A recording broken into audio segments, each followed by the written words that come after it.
se ha dicho.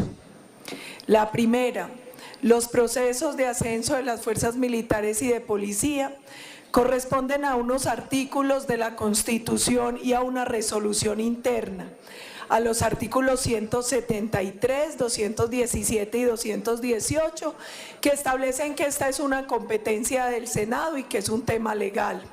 A la resolución 79 del 6 de noviembre de 2015, donde se establece claramente un procedimiento que determina que durante más de un mes está publicada la página de quienes van a ir a ascenso después de un largo proceso que surten en el Ejecutivo, donde además va acompañado de todos los soportes legales que garantizan que no están vinculados a temas de violación de derechos humanos, derecho internacional, donde aparece el registro de la Procuraduría, la Contraloría, la Fiscalía, la Defensoría del Pueblo, incluso las declaraciones de renta.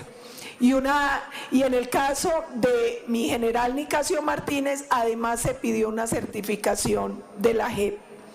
Aquí se han dicho mentiras y verdades a medias, tratando de desconocer el carácter civilista y el apego de nuestras fuerzas militares y de policía a la Constitución y a la ley.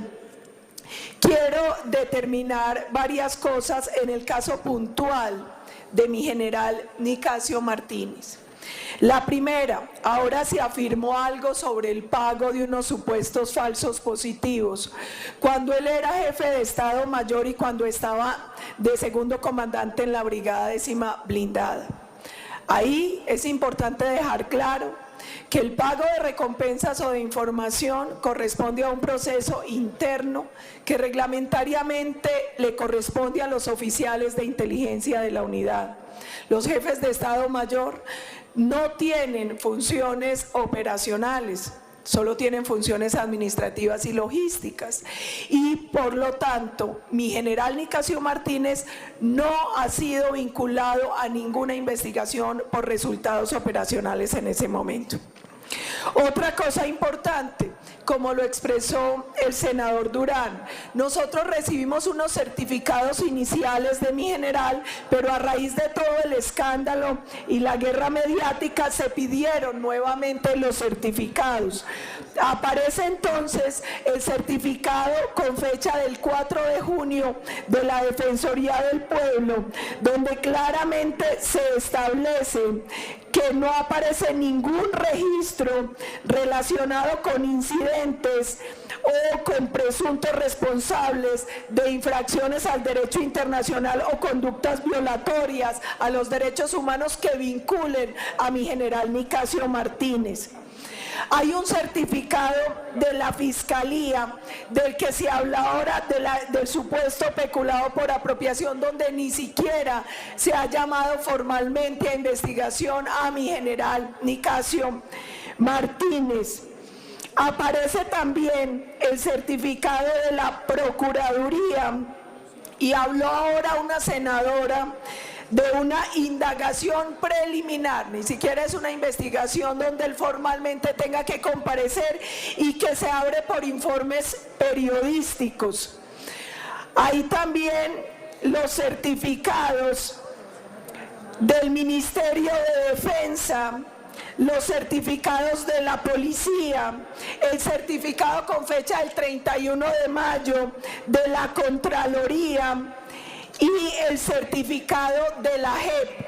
Yo le quiero recordar a este Congreso que nosotros somos un órgano legislativo, no judicial.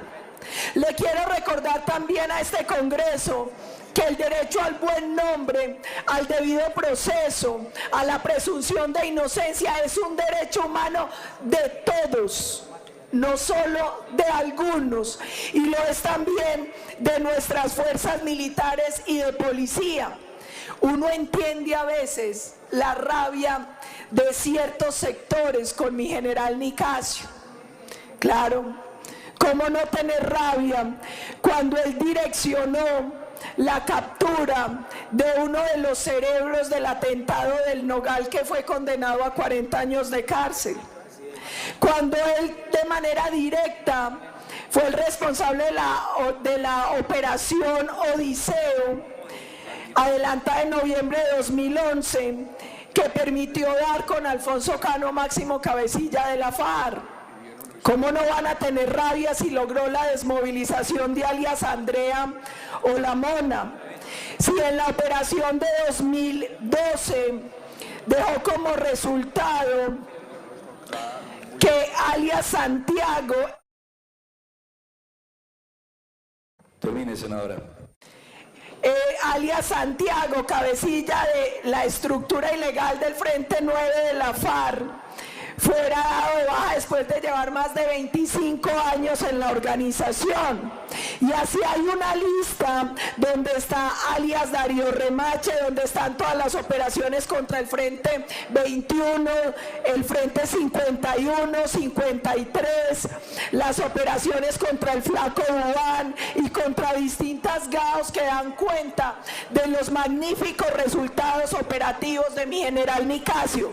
Pero aquí yo también quiero aclarar varias cosas. Se habló de un supuesto informe de un medio también supuestamente muy serio del país, donde se habla de un caso que ocurrió en La Guajira el 25 de enero de 2006. Yo quiero dejar como constancia en esta plenaria del Senado toda la información donde consta que el juzgado penal del circuito especializado de Río Hacha el 26 de enero de 2017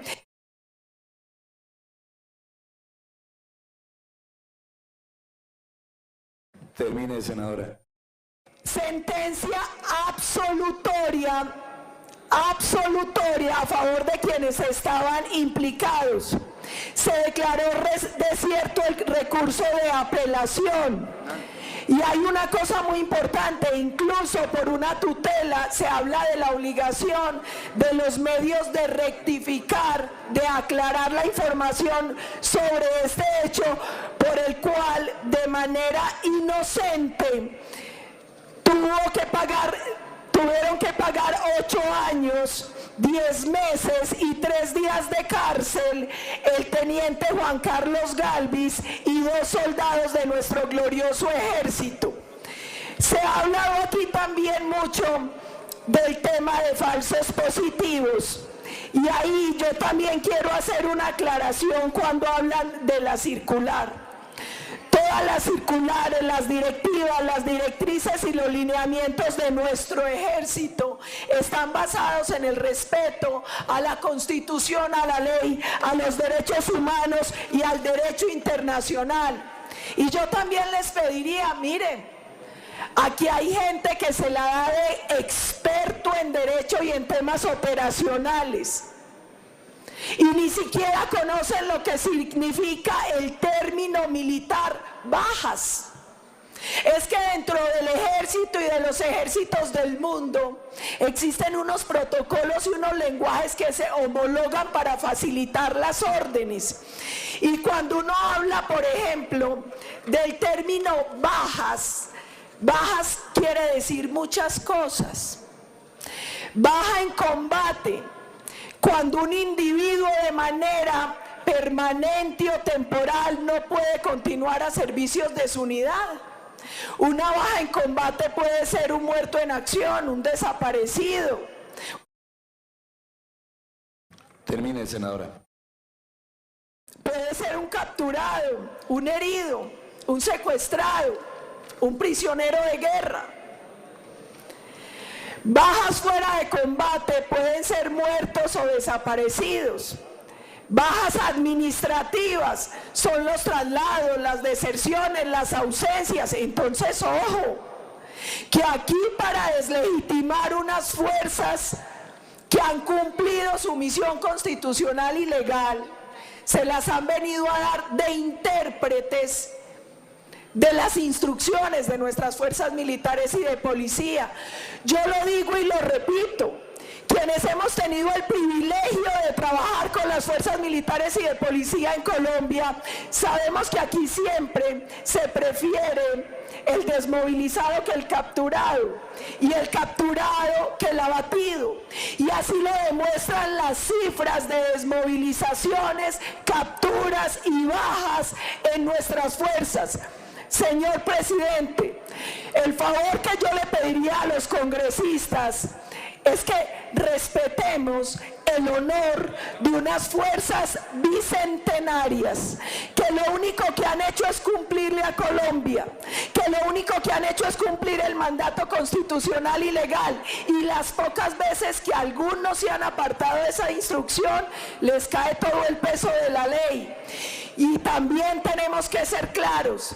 Lamentablemente se presentaron algunos casos de falsos positivos, pero también hay un cartel de falsas víctimas y de ONGs que están llevando como falsos positivos casos de bajas legítimas en combate y de bajas de criminales, de personas que pertenecían a estructuras criminales y que hoy tienen a muchos miembros de nuestra fuerza pública injustamente privados de la libertad. El favor que yo pido es: obremos en justicia. Respetemos la Constitución y la ley, respetemos los derechos fundamentales que también cobijan a los miembros de nuestras fuerzas militares y de policía, y honremos a un general que merece ascender como los demás, que es mi general Nicasio Martínez, que lo único que ha hecho es servir con honor y gloria al pueblo colombiano. Gracias, presidente. Senador Alexander López.